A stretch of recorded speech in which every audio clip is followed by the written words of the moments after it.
This is the Mokwheel Flint Pro, a commuter bike built for riders who want quiet performance and almost no maintenance. I mean, start with the battery. The Flint Pro runs a 36-volt, 10-amp-hour removable battery that gives you a real-world range between 30 and 50 miles, depending on how much assistance you use. Very convenient for city living. Now, the standout feature is the belt drive. No chain, no grease, no noise, no maintenance, just smooth power delivery every time you pedal. A belt lasts longer, far longer than a chain, and never needs lubrication. You just ride it, it stays clean, quiet, and it feels premium in a way most budget commuters never do. Stopping power comes from hydraulic disc brakes. These give you more control, more bite, and more confidence in traffic and wet conditions. You can brake with one finger, you get consistent stopping on long descents, and the maintenance is minimal. Put it all together, a removable battery with solid range, a silent belt drive that eliminates the headache of chain care, hydraulic brakes that stop with authority. This bike looks to be the low-stress way to get around town. Simple to own, easy to live with, and built for riders who want to get on and go. So right off the bat, first impressions on the Mokwheel Flint Pro. I have to be totally honest with you. This is the e-bike I've been waiting for them to make. This is exactly what I want out of one of these. It's a commuter, it's a gravel bike, it's a hybrid mountain bike, road bike. And I think it makes it so gosh darn usable. And right off the bat, you can tell, like these skinny, fast-rolling tires, it's not like those fat tire bikes. This thing wants to go quick. And sure, no suspension. You can feel it over every little bump, but it rolls just so gosh darn fast. So we're only in power mode 2. Let's go to power mode 5, and let's see what it does on our high-speed downhill test. I think it's going to be pretty darn quick because I'm going to spin out because it's a single speed. There's no derailleur, but it also has so little rolling resistance. All right, it's saying 33 indicated, 32, and I can't keep pedaling. We're just at the mercy of gravity right now. 35 is what it says on our little gauge pod, and that's pretty quick. I can't pedal anymore. Again, it's a single speed. No derailleur, no shifters. But how fast do you need to go on a bike path? Yeah, so I pedal out. I spin out at about 25 miles an hour. That's about as fast as I can pedal. The brakes, the hydraulic brakes, it's eager to turn. I mean, this is exactly what this bike is built to do. It's built for this kind of thing. Now, I will be honest with you. Slightly concerned how it's going to do up these steep hills, because there's no throttle. I have to pedal. I have to contribute. Power mode 5, 15 miles an hour, 14. Yeah, that's the speed limit. But I also really like that I'm contributing. I'm not just a passenger. You can definitely feel the motor helping you. Doing that on a pure analog bike, you would be winded. And I'm breathing a little bit, but I'm also going pretty much the speed limit through the bike park. Through the S-curves, winding our way through the park. 22 indicated. Yeah, I'm really happy with this. This is an eager companion. Down the backside, I'm just coasting, no reason to pedal. Let the fast spinning wheels, low rolling resistance tires, just carry me down the hill. All right, here's the big test. Up to 15% grade. I am in power mode 5. I can definitely feel the motor helping me. I'm not standing up on the seat, although I think I might need to here. I'm gonna try not to. 12 indicated. 11. It's working. I'm working. 10. I'm getting exercise, but I'm not killing myself. All right, with that out of the way, let's knock it back down to a lower power mode. We're in power mode 1, and this feels fantastic. The day after Thanksgiving, it is cold.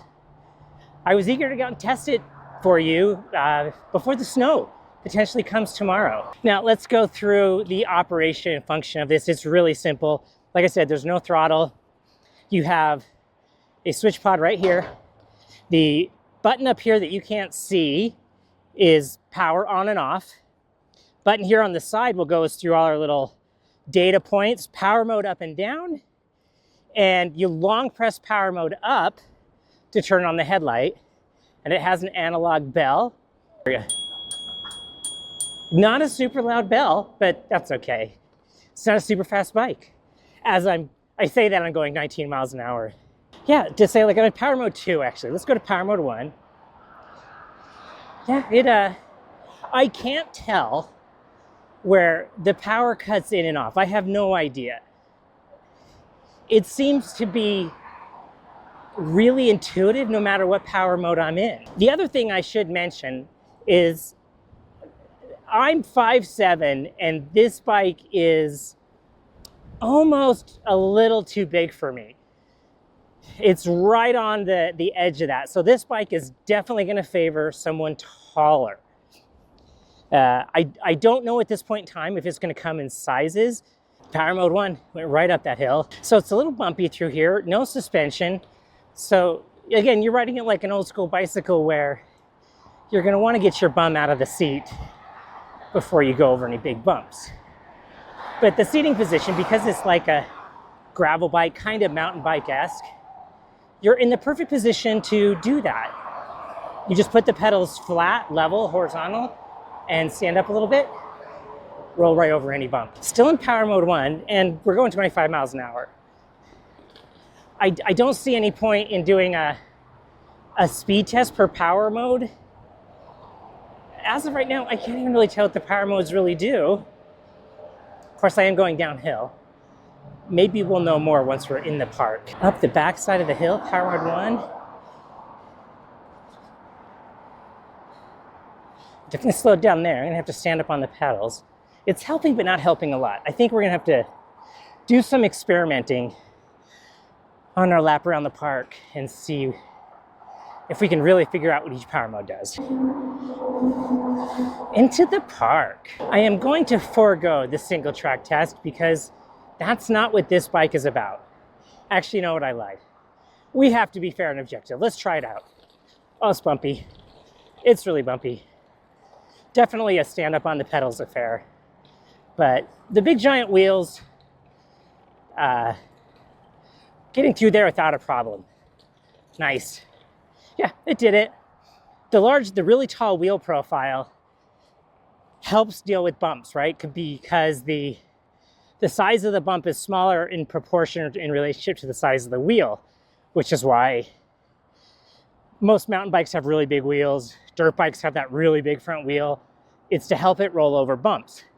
You know, if you have a really small wheel, in proportion that bump's going to be big and it's going to take more energy. It's going to want to stop the wheel from rolling. That's part of why these big wheels just want to keep spinning. Makes the bike feel really fast. And let's start our lap. All right, we're in power mode 1. We're going to like 13, 14. Let's see what power mode 2, if it feels any different. Well, I bumped to power mode 3. Yeah, it feels a little, best way I know how to describe it is I go up power modes. Each power mode just makes the bike feel a little bit lighter, if that makes sense. It's just easier to pedal. Doesn't necessarily make it much faster, but this makes it easier. Yeah, 15 miles up the hill.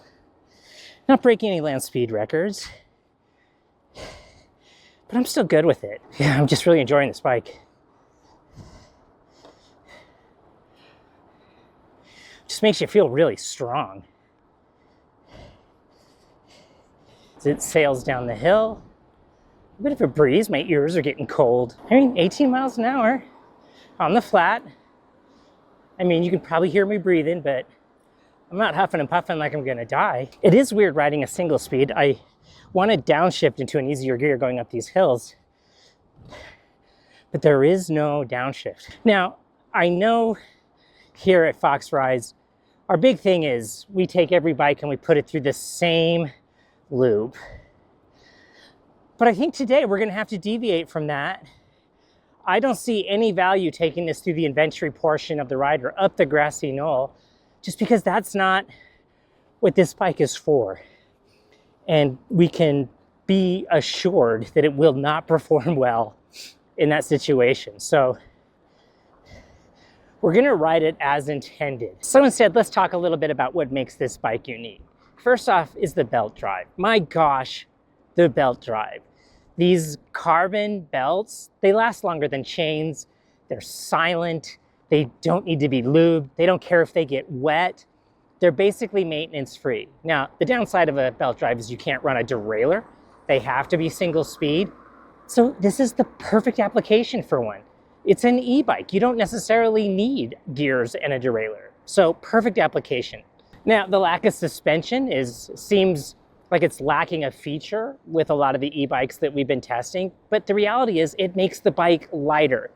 When this bike was delivered, I picked it up and I was shocked. I didn't know what was actually in the box. I couldn't believe how light it was. And then just moving the bike around.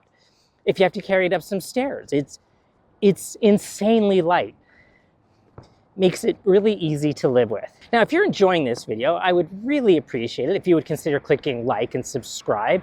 We've been doing this for about 1.5 years now, and I just really believe in these e-bikes. But the hardest part is there's so many of them out there, so many different names and brands and styles. How do you know which one is right for you? And that's what we aim to help answer at Fox Rides. You can go through the catalog of our videos and compare bikes back to back, see how they perform, and help you find the one that's right for you. One thing I've noticed in just the 1.5 years that we've been doing this, how the quality just keeps getting better and better on these e-bikes. They're really built well. And that's something we should talk about this really quickly before we move on, is the fit and finish on this bike is gorgeous. It's so beautiful, the way the welds are polished out, the frame it's all blended together. When I first took it out of the box, I thought it might be carbon fiber. That's how pretty this thing is.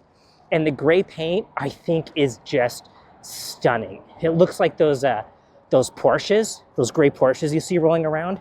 Just beautiful, beautiful bike. Just love it. But unfortunately, we have to get to the part of the video where we talk about what we don't like about the Flint Pro.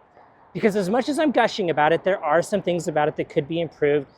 Some of them might be specific to me. And the first one is, I think the stem length right here is too long. Now, this is an adjustable stem. It's designed that it can be rotated up so you sit more upright on it. I like sitting down a little bit, leaning forward. It puts your legs and your lungs in the right position to breathe. So I like the seating position, but I think it would handle better and be a little bit more stable if this was a little bit shorter. If you look at mountain bikes, for example, from the 90s, these stems were crazy long, and now the handlebars are basically right at the top. There's no length. So I understand why they did it. The adjustable stem, you can customize the fit for you a little bit, but we're being honest. The other thing is, this handlebar is really straight. There's no kickback or sweep to it.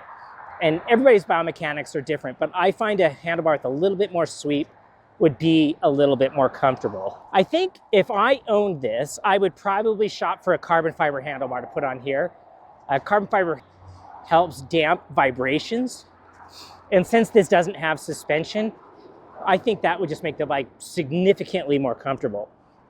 I wouldn't be able to change the stem because it has the cables routed internally. It goes through the stem and into the frame, which looks really nice, but limits your ability to make changes or upgrades. What else? I'd probably change the pedals, but that's pretty minor. She's got these plastic pedals on it. They're okay, but I really want to talk about the build quality of this one specifically. Now, I deal with professional, high-end, very expensive mountain bikes on the regular, and this thing has really good specs. It has what's called a thread-on bottom bracket, and that's where the pedals go through the frame at the bottom. It's called the bottom bracket. Most cheap bikes, they just use a press-fit bottom bracket, which means if they go bad or if water gets into them, it's just difficult to change. This uses the modern thread-on. So it's just two bearings that thread onto the side of the frame. You can replace the bottom bracket really fast and easy. It's part of what you're paying for with an expensive bike. The other thing is, it's using a through axle on the bottom of the fork. Now, you think most bicycles, you think like they have the quick release with a little lever. Well, they're not actually as strong. A through axle, which is just a big long bolt that goes through, holds everything really stable, stronger, less points to fail, and it makes like the front wheel harder to steal. And no one's going to be carrying around the tools to remove a front wheel. So yeah, the other thing is I absolutely love how the headlight is built into the frame like this. I think that just looks amazing. And you can tell there's like a little screw on the side. Should it fail or break, you can take it apart and replace it or put in new bulbs or whatever. I love that they're thinking long term. For the price, man, this thing is hard to beat. And realistically, how most people are going to ride an e-bike, this is going to fit the brief a little bit better for most people. Which brings us to, who is this for? First person that comes to mind is someone who wants to commute by bicycle, right? Return to office is like the new rage, but traffic and parking and paying for parking and the cost of maintaining a vehicle, insurance and gas and registration, and to get a parking space downtown, you're going to be paying in the hundreds of dollars a month just for a parking space. And traffic is so bad, it might take you 30, 40 minutes to get there, even though it's only like 8-9 miles away. You could get there fast and run this. There's free parking in the basement. You don't have to pay to register it. And what a lot of people don't really think about with e-bikes is you get home at the end of the day, you plug it in, so the next morning, you're basically leaving with a full tank of gas. And the beauty of this one, I keep going on, because it has the thinner wheels and the more pedal friendly, even if the battery goes totally flat, you can pedal this thing just fine. But I don't think you're gonna really be running out of battery on this thing unless you ride a long, long distance ride, because there's no throttle only. You're not gonna be tempted to just hold the throttle down and let the battery do all the work. This bike makes you contribute, which again, makes this super appealing, right? You can save all that money on your commute, get super fit, you can show up to work not all sweaty. And when I say commuter, I think more than just like the worker, but college. You want to get back and forth to college. And because this thing has the geometry and handling like a gravel bike, this would be an amazing weekend run around bike. It comes with the rack, and looks like there's bolts and gussets for more racks to put on it. You can put like your panniers, your little saddlebags on it, and not have to wear a backpack. Let's ring our bell again. Yeah, it works. Yeah, super, super practical. This is the e-bike that I would buy. I'm not lying. This is one that would get used a lot in the Fox Rides household.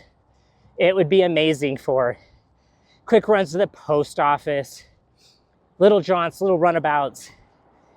And because it's so simple and unassuming, you can kind of lock it up and no one's gonna think it's anything special. It's like the way the battery is hidden in the frame doesn't look like anything.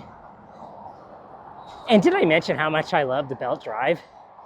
Just love them. Just one less thing to worry about. I think it's time that we wrap up this video. Final thoughts on the Mokwheel Flint Pro. I'm not gonna mince words on this one. I love this bike. This is a bike I would buy. There's so much I love about it. Oh, I didn't even notice. Look, it has gussets where you can mount a pump and a water bottle. Yeah, this is a high-end bike. I love everything about it. I love the belt drive. It's the right amount of power. This is one of the most useful, usable e-bikes that I've tested for my use case. Your use case may be different, but I really do think for the majority of people, this is the bike you're looking for. So because Mokwheel did send this to me, we've been working with Mokwheel for a long time now. They're a great company. They've been fantastic all this time. I think their quality is always there. Good reputation. Anyway, because we've been working with them for a long time, I do have a coupon code for you. I'm gonna put it up here in the sky. and you have a QR code you can scan down here. That's called an affiliate link. That gives me a little percentage of a kickback if you do buy the bike using my link, which I hope you do. It costs you nothing extra, but it just kind of helps me out, helps me make more content. But also, more importantly to you, is it guarantees that you're always going to get the best price available. When this thing, you don't have to worry about shopping for sales or coupon codes. Use my link, you're going to get the best deal. Use my coupon code, you get a little extra on top of that.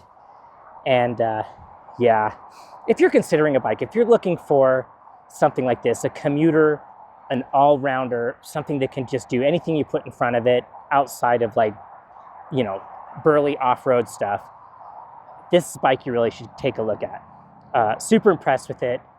I like it. I think you'll like it. The Mokwheel Flint Pro. Thanks so much for watching, and we'll see you next time.